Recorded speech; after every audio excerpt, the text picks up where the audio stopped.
Hello students, welcome back to our channel Mars Academy.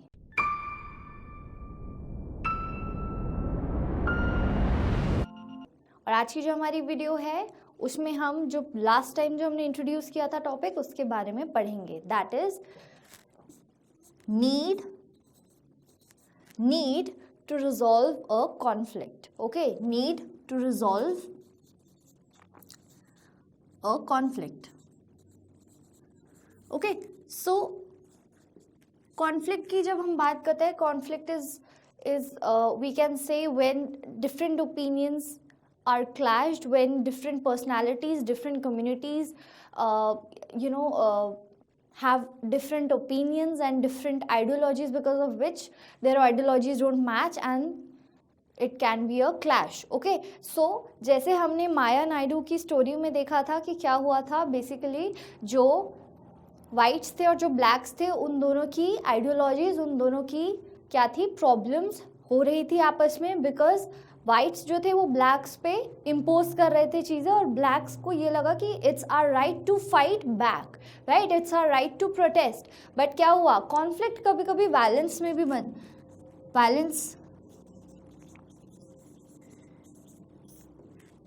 Violence का भी क्या करता है, सहारा ले सकता है. कॉन्फ्लिक्ट ज़रूरी नहीं है कि लड़ाई हुई हो, बहस हुई हो. वायलेंस भी वायलेंस जो है वो लड़ाई का एक क्या है, एक पार्ट होता है. ठीक है, सो जैसे आप देख सकते हैं क्या हुआ था कि वहाँ पे साउथ अफ्रीका में एक बच्चे को गोली मार दी गई थी, राइट. तो वहाँ क्या वायलेंस का यूज़ हुआ, किसका यूज़ हुआ, वायलेंस का यूज़ हुआ.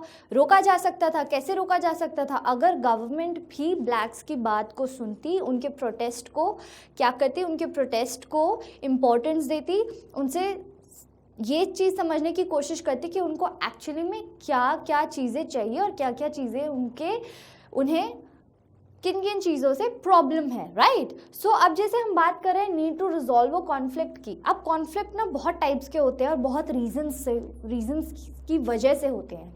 ठीक है, जैसे फॉर एग्जांपल हम रीज़न ले सकते हैं religion procession. Okay, religion procession जैसे आपने देखा होगा कि इंडिया में डाइवर्सिटी है, बहुत सारे फेस्टिवल्स मनाए जाते हैं. सो उन फेस्टिवल्स को क्या होता है, कभी कभी कुछ फेस्टिवल्स होते हैं जो क्लैश हो जाते हैं.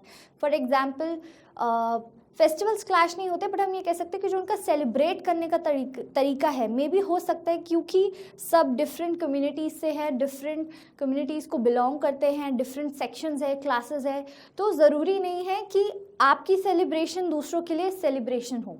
ठीक है, सो यहाँ पे भी एक कॉन्फ्लिक्ट आ सकता है. तो यहाँ क्या रोल होता है, जैसे आप देख सकते हैं कि महाराष्ट्र में सबसे मेजर जो उनका फेस्टिवल होता है वो होता है गणपति जी का. ठीक है, सो वो फेस्टिवल जब होता है तो ऑब्वियसली महाराष्ट्र में आपने देखा होगा पुलिस होती है, प्रोटेक्शन होती है. क्यों होती है, बिकॉज ऐसे में एंटी एलिमेंट्स आ सकते हैं या फिर कोई क्लैश हो सकता है, कोई कॉन्फ्लिक्ट हो सकता है, क्योंकि इट इज़ नॉट नेसेसरी कि हर कोई ये पर्टिकुलर फेस्टिवल सेलिब्रेट करे.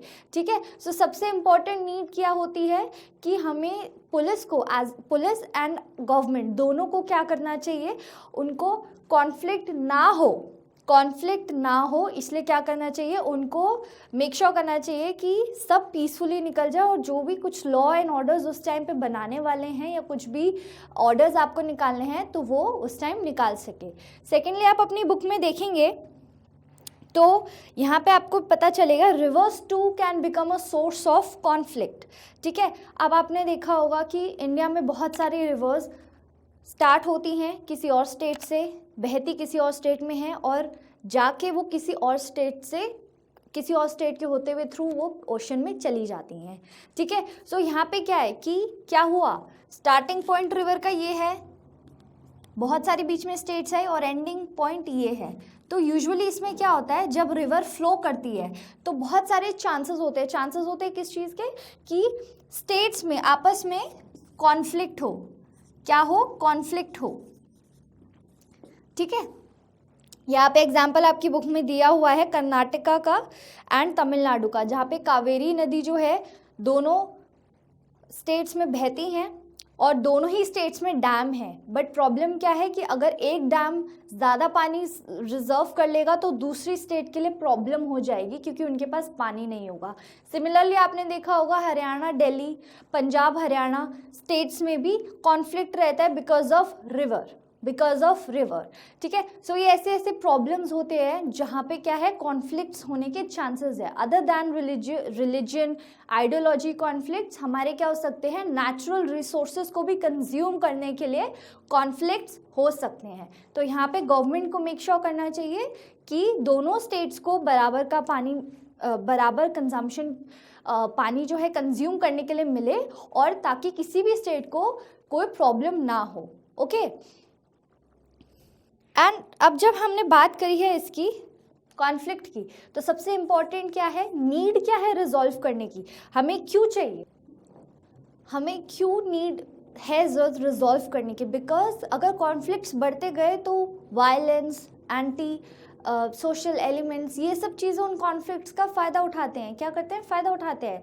सो it is very important for us to make sure that government resolves a conflict, because वो कॉन्फ्लिक्ट कब वायलेंस में बन जाए, कब वायलेंस पीसफुल से कब वायलेंस यूज होना शुरू हो जाए आपको पता नहीं चलता है। हमने जैसे साउथ अफ्रीका की केस स्टडी में देखा, right. So it is very important for us to understand कि गवर्नमेंट को कैसे रिजॉल्व करना चाहिए एक conflict. Okay, now the next thing is equality. जो नेक्स्ट टॉपिक है हमारा वो है equality and justice. Okay, now both of them, equality और जस्टिस हमारे कॉन्स्टिट्यूशन का बहुत ही मेजर वैल्यू है, एक बहुत ही मेजर पिलर है, ठीक है। Because it is been said that in a democratic government, okay, for example India and many more countries who are democratic in nature, तो उन डेमोक्रेटिक गवर्नमेंट्स का सबसे ज़्यादा इम्पॉर्टेंट रूल क्या है, इम्पॉर्टेंट चीज़ क्या है, to have both of these values in their constitution, values in their constitution। equality की जब हम बात करते हैं, so equality क्या है, to treat everyone equal, okay, and to not discriminate any individual on the basis of caste, race, color, sex and so on। okay, so equality बहुत important है, ठीक है। अब क्या होता है, अभी भी आप देखोगे लॉज बने हैं, ओके, लॉज बने हैं राइट टू इक्वालिटी, जिसके अंदर आप देखोगे कि क्या क्या होता है कि जैसे पब्लिक फैसिलिटीज़ हर कोई एक्सेस कर सकता है, ठीक है। देन यू हैव कि सबको इक्वल अपॉर्चुनिटीज़ मिलनी चाहिए। So these are all under the right to equality.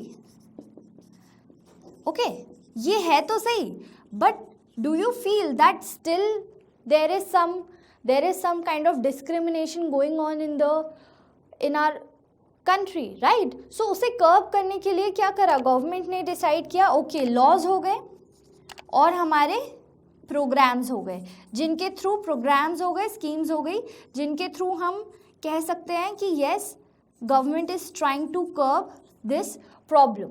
Okay, जहाँ तक रही बात लॉज, प्रोग्राम्स एंड स्कीम्स की, तो ये क्या है, ये एक तरीका है so that every individual has the right to do whatever they want to do, right. Everybody has the right कि उन्हें कोई डिसरिस्पेक्ट ना करे, उनकी कोई डिग्निटी को क्या करे, वॉयलेट ना करे। तो ये सब चीज़ें होती है। अब जब हम बात करते हैं जस्टिस की, जस्टिस इज़ वेरी इंपॉर्टेंट। सी, किसी के भी साथ अगर कोई मिडिल क्लास आदमी हो, एक कोई मिडिल क्लास इंडिविजुअल हो, या फिर कोई रिच क्लास से बिलोंग करता हो, या फिर कोई पुअर क्लास से बिलोंग करता हो, everyone is equal before law, जैसे हमने बात करी थी, ठीक है, इक्वालिटी में आ जाता है। जस्टिस का मतलब क्या होता है, जस्टिस का मतलब होता है कि सबको जो भी उनकी चीज़ें हैं उनके हक में हो, ठीक है, जो सही है, जो सत्य है उसी का ही साथ देना है, किसी के साथ इनजस्टिस नहीं होना चाहिए, किसी को भी ये ना लगे कि लॉ के अकॉर्डिंग मुझे ये चीज़ नहीं मिली जबकि मैं इस चीज़ का हकदार था।